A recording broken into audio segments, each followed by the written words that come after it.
হত্যা বন্ধ কৰক নাৰী সুৰক্ষা প্ৰদান কৰক নাৰী সুৰক্ষা প্ৰদান কৰক চৰকাৰৰ হত্যা বন্ধ কৰক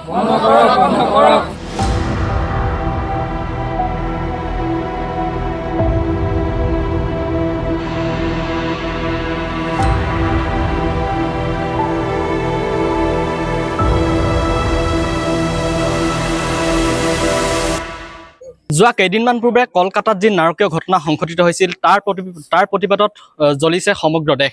তাৰ সমান্তৰালকৈ আচলতে চাবুৱাৰ যি DDR মহাবিদ্যালয়, সেই DDR মহাবিদ্যালয়ত শিক্ষক শিক্ষয়িত্ৰী ছাত্ৰ একতা সভাৰ লগতে যিসকল ছাত্ৰ ছাত্ৰীসকলে তিনিটা দাবী লৈ তেওঁলোকে প্ৰতিবাদী সভা অনুষ্ঠিত কৰিছিল। আৰু তিনিটা দাবী হৈছে নাৰী সুৰক্ষা প্ৰদান কৰক, ধৰ্ষণ আৰু হত্যা বন্ধ কৰক, দোষীক উপযুক্ত শাস্তি প্ৰদান কৰক।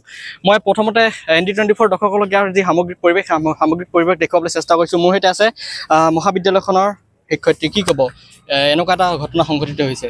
আচলতে এনেকুৱা ধৰণৰ এটা নাৰকীয় ঘটনাৰ বিষয়ে ক'বলৈ কোনো ভাষা নাই। আৰু আমি DDR মহাবিদ্যালয়ৰ তিনিটা সংগঠনে মিলি একেলগে আমি এই ঘটনাৰ প্ৰতিবাদ কৰিবলৈ আমি সিদ্ধান্ত লৈছিলোঁ। আমাৰ মহাবিদ্যালয়ৰ ইণ্টাৰনেল কমপ্লেইন কমিটি আৰু উইমেন চেল আৰু ষ্টুডেণ্ট ইউনিয়ন, এই তিনিটা সংগঠনে একেলগে আজি আমি প্ৰতিবাদ কৰিবলৈ সিদ্ধান্ত লৈ আমি এনেকৈ প্ৰতিবাদ কৰিছোঁ। এই এনেকুৱা ঘটনাৰ যাতে পুনৰাবৃত্তি নহওক আৰু কৰ্মস্থলীত সদায় যাতে নাৰী সুৰক্ষিত হওক। যিহেতু নিজৰ কৰ্মস্থলীতে যদি নাৰী সুৰক্ষিত নহয় তেতিয়াহ'লেতো কোনো আমাৰ ভৱিষ্যত অন্ধকাৰ। আৰু আমাৰ মহিলাসকলে বা নাৰীসকলে বা আমাৰ ছাত্ৰ ছাত্ৰীসকলে তেওঁলোকে সুৰক্ষিত অনুভৱ কৰে যাতে সকলো ক্ষেত্ৰতে।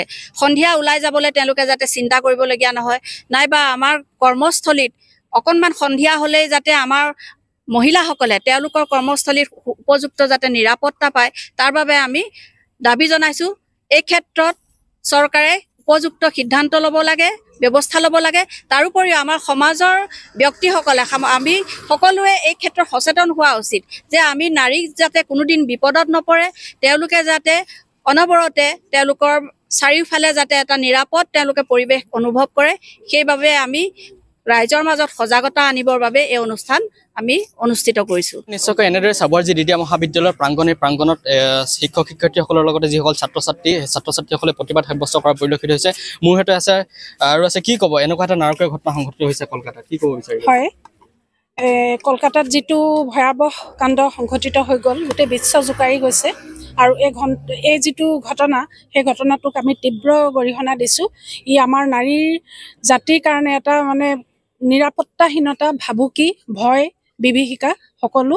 ভৱিষ্যতে যাতে তেনে ঘটনা পুনৰাই নঘটে তাৰ বাবে আজি আমি DDR মহাবিদ্যালয়, DDR কলেজৰ আমি নাৰী অধ্যয়ন আৰু বিকাশ কোষ, ইণ্টাৰনেল আমাৰ কমিটি আৰু ছাত্ৰ একতা সভা, এই তিনি সংগঠনে মিলি আজি আমি এই প্ৰতিবাদ কাৰ্যসূচী হাতত লৈছোঁ। আমি চৰকাৰক তীব্ৰভাৱে আমি তেওঁলোকক কৈছোঁ যে দোষীয়ে উপযুক্ত শাস্তি পাব লাগে আৰু হত্যা ধৰ্ষণ এইবোৰ বন্ধ হ'ব লাগে আৰু নাৰীক সুৰক্ষা প্ৰদান কৰক। হয়, নিশ্চয়কৈ মই যি DDR মহাবিদ্যালয়ৰ যি প্ৰাংগণৰ সমগ্ৰ দৃশ্য দেখুৱাইছোঁ। আৰু কিমান সুৰক্ষিত বৰ্তমান সময়ত নাৰী সমাজ, আৰু এই যি যোৱা কেইদিনমান আগতে যি কলকাতাত নাৰকীয় যি ঘটনা সংঘটিত হৈছিল তাৰ দোষীয়ে উপযুক্ত শাস্তি পাবনে, সেয়া ভৱিষ্যত দিনত লক্ষণীয় হ'ব।